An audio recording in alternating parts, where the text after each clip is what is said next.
Assalamu alaikum, dear students. Today class 7th, subject science.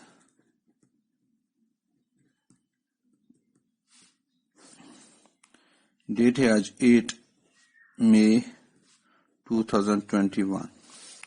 हमारा topic चलता है neutralisation ही. Neutralisation में हम फैक्ट्री वेस्ट पढ़ेंगे आज.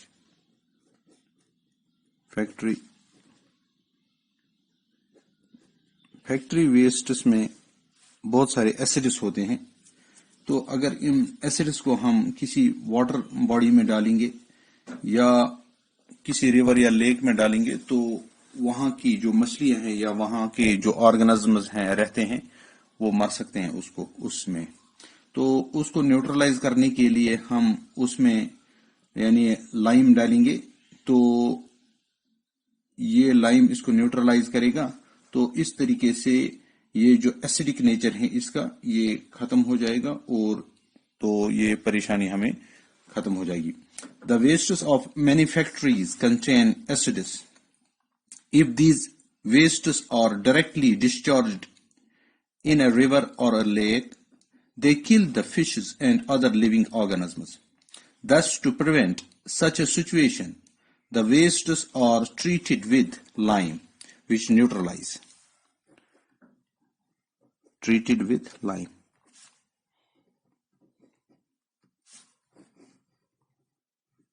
ये लाइम की वजह से ये इसको न्यूट्रलाइज कर, विच न्यूट्रलाइज.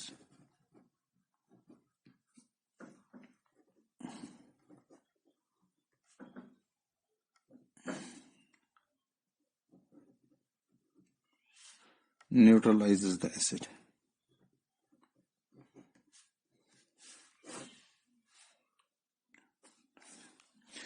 तो ये लाइम जब इसके साथ मिलता है फैक्ट्री वेस्ट्स के साथ ये इसको न्यूट्रलाइज करता है इसके एसिड्स को. अब हमें दूसरी चीज है जो मधुमक्खियां हैं या जो वास्प्स है ये हमें डंक मारती हैं. इसको क्या कहते हैं? Sittings of ants and bees. अब जो ये कभी हम काटते हैं कभी हमें डसती हैं ये मधुमक्खियां या वास्प डसती हैं. तो इसके डसने में जो उसकी यानी वो जो इंजेक्ट करती है वो करती है फॉर्मिक एसिड. या हमारी बॉडी के अंदर फॉर्मिक एसिड डालती हैं.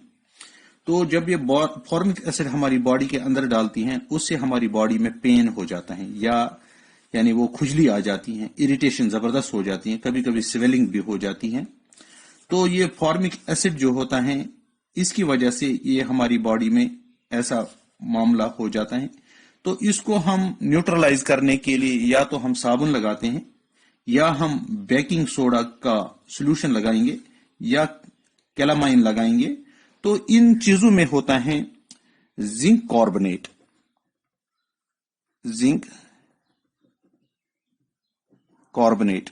तो ये जिंक कार्बोनेट जो है इसमें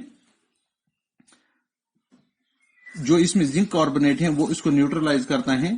तो इस तरीके से हमारा जो ये फॉर्मिक एसिड है कुछ हद तक उसकी पेन या उसकी वो इरिटेशन रुक पाती है.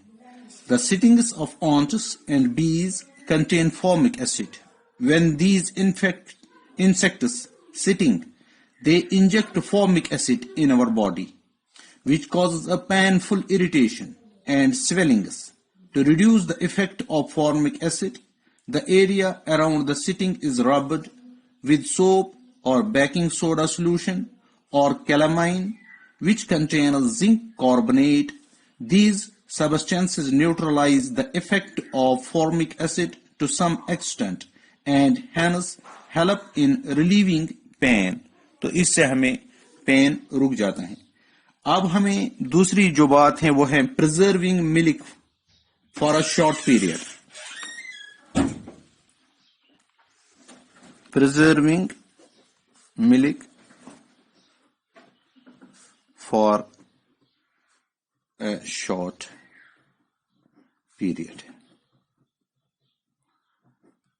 अब जो मिल्क वेंडर्स मिल्क लाते हैं, गांवों से लाते हैं या दूर जगहों से लाते हैं, तो जब वो लाते हैं गर्मियों में वो मिल्क फटता है, वो खराब हो जाता है, तो उसको कभी कर्ड बन जाता है या और कोई मसला हो जाता है।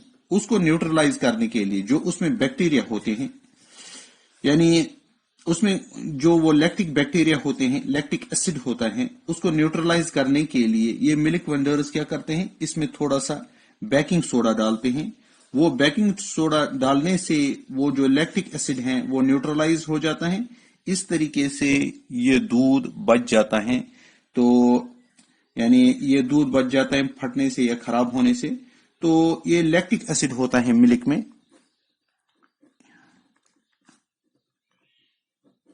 यही लैक्टिक एसिड के बैक्टीरिया ही इसको कर्ड जमने में मदद करते हैं। तो इस लैक्टिक एसिड को न्यूट्रलाइज करने के लिए ये डालते हैं इसमें बेकिंग सोडा। बेकिंग सोडा, तो जब हम बेकिंग सोडा इसमें डालते हैं तो वो लैक्टिक एसिड खत्म हो जाता है, न्यूट्रलाइज हो जाता है। इस तरीके से हमें कुछ टाइम तक दूध बच जाता है। तो क्या करते हैं, milk is brought to the cities from the villages by the milk vendors. In hot climate, the natural bacteria present in the milk produces a large amount of lactic acid, which curdles the milk, thereby causing a loss to milk vendors. To prevent the ill effect of lactic acid, the milk vendors adds a small amount of baking soda to the milk. This in turn neutralizes lactic acid and the milk does not curdle. इस तरीके से ये baking soda से milk को बचाते हैं खराब होने से। इस तरीके से अपना लॉस रोक पाते हैं। ये बेकिंग सोडा बिल्कुल कम डालना चाहिए, ज्यादा नहीं डालना चाहिए, इससे भी प्रॉब्लम हो सकती है फिर, यानी दूध पीने वाले को या इस्तेमाल करने वाले के लिए। आज के लिए इतना ही, बाकी इंशाल्लाह कल।